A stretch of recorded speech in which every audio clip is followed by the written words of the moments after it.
निकला। वह अपने ही धुन में चला जा रहा था। लगता था उसके दिमाग में कोई उलझन है जिसे वह चीकू खरगोश भागा। बबलू का पैर उसके ऊपर पड़ने ही वाला था कि चीकू जोर से चिल्लाया। उसकी आवाज सुनकर बबलू ने अपना पैर पीछे खींच लिया। कहाँ खोए हो बबलू भाई? कहीं नहीं, बस कुछ ऐसे ही सोच रहा था। किस बारे में? तुम जानकर क्या करोगे? शायद मैं तुम्हारी कुछ मदद कर सकूं। तुम तो जानते हो आजकल वन में कितनी चोरियां हो रही हैं, पर चोर का कोई अता पता ही नहीं है। इस बात को लेकर वन के सारे प्राणी चिंतित थे। वे वहाँ खुद को सुरक्षित महसूस नहीं कर रहे थे। अरे चीकू भाई, हम मजबूर हैं। हम चोर को पकड़ ही नहीं पा रहे हैं। वह बहुत चालाक है और अपने काम को बड़ी कुशलता से अंजाम दे रहा है। कहीं हम सब इस बारे में सोच रहे हैं। अब तुम मेरी इसमें क्या मदद कर सकते हो? मैं कुछ सोचता हूँ, हो सकता है मुझे कोई उपाय सूझ जाए। प्रयास करने में कोई हर्ज तो नहीं है। तुम ठीक कहते हो चीकू, लेकिन वन के गुप्तचर भी अभी तक इसका कोई हल नहीं निकाल सके। इतना कहकर वे चुप हो गए। बबलू की बातों ने चीकू को सोचने के लिए मजबूर कर दिया। चीकू को उदास देखकर बबलू बोला, तुम अपना मन छोटा मत करो। मुझे अच्छा लगा कि तुमने मेरी परेशानी को समझा। कभी मैं भी इस वन के लिए गुप्तचर का काम करता था। एक बार मेरी टांग टूट जाने से मेरे अंदर फुर्ती नहीं रही। तब से मैंने यह काम छोड़ दिया। चीकू, तुम चाहो तो यह काम दोबारा कर सकते हो। वन के प्राणी ज्यादातर दिन में भोजन की तलाश करते हैं, वे रात को आराम करते हैं। तुम दिन रात दोनों में ही भोजन की तलाश में निकल सकते हो सकता है रात को तुम्हें कुछ ऐसी बातों का पता चल जाए जो हमारे काम की हो। हाँ बबलू, तुम ठीक कहते हो। मैं आज रात को वन में घूमकर इस बात का पता करने की कोशिश करता हूँ। थोड़ी देर बातें करके चीकू अपने बिल की ओर बढ़ गया और बबलू अपने रास्ते चला गया। चीकू के दिमाग में अभी तक बबलू की कई बातें घूम रही थी। उसे समझ नहीं आ रहा था वह बबलू की मदद कैसे करे। दिन भर वह उसी उधेड़-बुन में लगा रहा।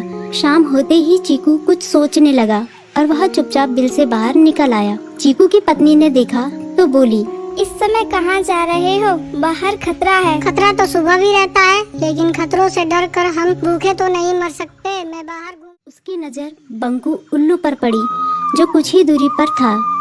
वह पेड़ की डाल पर बैठा अपनी गर्दन चारों तरफ घुमा रहा था। वह तेजी से पेड़ की एक डाल से दूसरी डाल पर उड़ रहा था। बंकू की नजर उस पर नहीं पड़ी थी।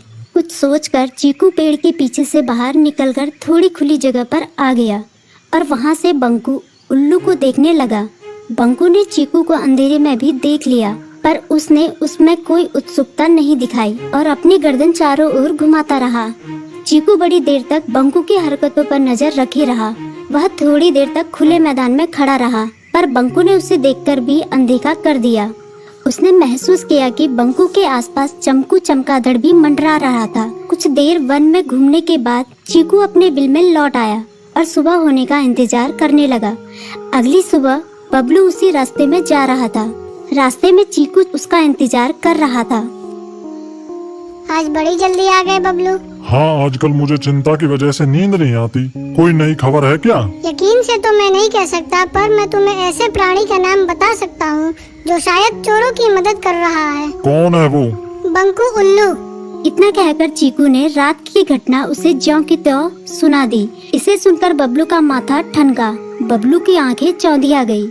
तुम ठीक कह रहे हो, मुझे आज बबलू रात को अपने साथियों के साथ बंकू पर नजर गड़ाए रहा। उसकी संदिग्ध गतिविधियों को देखकर बबलू ने उसे उसके साथियों चंकी और संकी लोमड़ के साथ पकड़ लिया। बबलू ने सख्ती से पूछताछ करनी शुरू कर दी।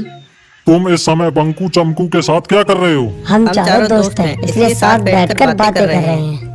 चमगादड़ और उल्लू की दोस्ती तो समझ में आती है, पर लोमड़ के साथ दोस्ती कैसे हो सकती है? सख्ती से पूछने पर दोनों ने अपना जुर्म कबूल कर लिया और सभी चोरियों के बारे में बताया जो उन्होंने कुछ दिन पहले वन में की थी। बबलू ने उनके चोरी का सारा सामान भी बरामद कर लिया। बंकू और चमकू को अभी तक समझ में नहीं आ रहा था कि वो इतनी आसानी से कैसे